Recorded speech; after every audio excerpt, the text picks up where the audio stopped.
The mission for me was to build a different kind of company, a company that had a conscience, and in many ways the kind of company that my father never got a chance to work for. So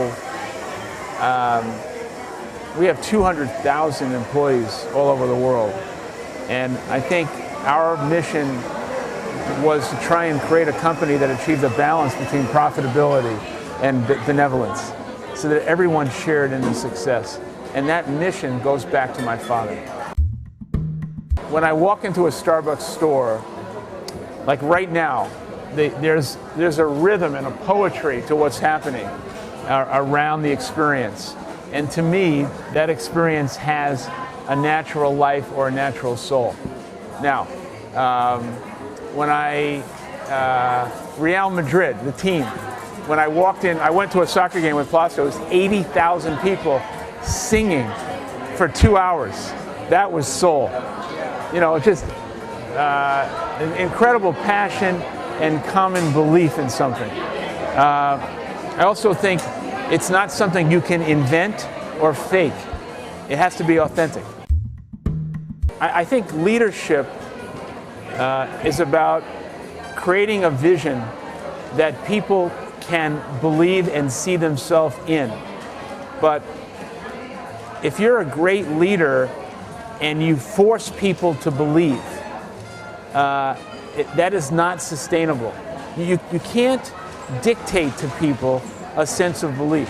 A sense of belief has to come as a result of their collective understanding in what the vision is and what's in it for them.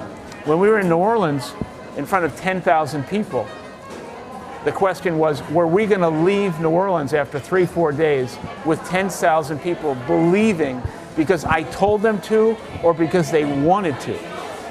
And New Orleans was successful because 10,000 people came out of that meeting. They were on fire with passion and belief in what we were about to do.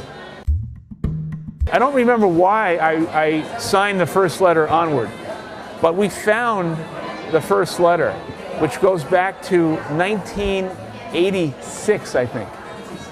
But I don't remember what made me sign the letter, but from that point on, every letter was onward.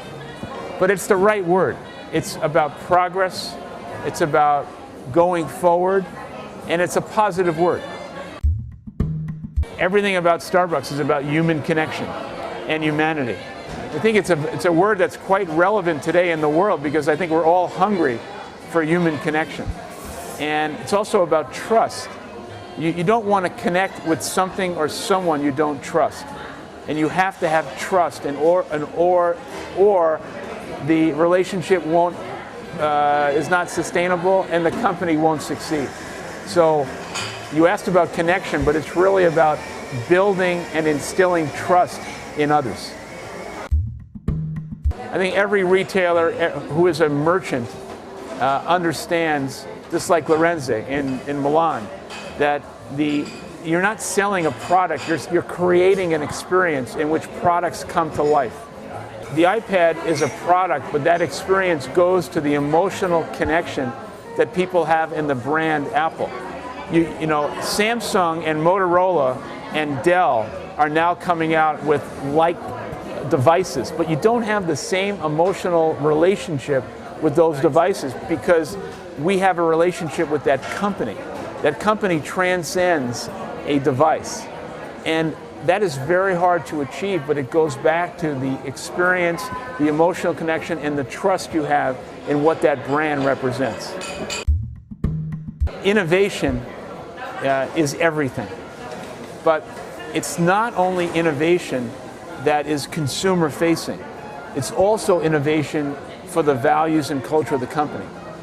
But any business today, whether it's media-based or technology-based or even Starbucks, every business has to recognize that the status quo is not a successful formula for the future. And you have to kind of move the status quo aside and be willing to almost cannibalize yourself. Because if you don't cannibalize yourself, your competitor is going to cannibalize you. And that's why you must push for your own self-renewal and reinvention. both inside your company and out, where innovation is everything. Now, with regard to innovation, you have to make sure that the innovation is within the guardrails of your business. It's not just innovation for innovation's sake.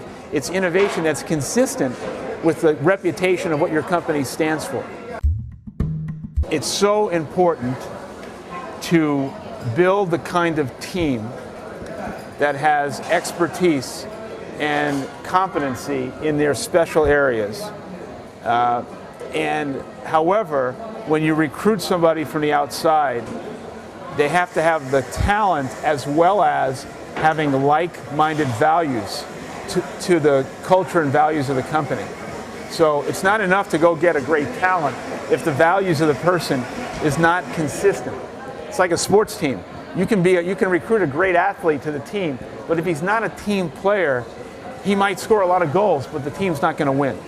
So I think it's important to constantly challenge whether or not you have the best team, but that team must be consistent with a set of values and trust in order for the team to work.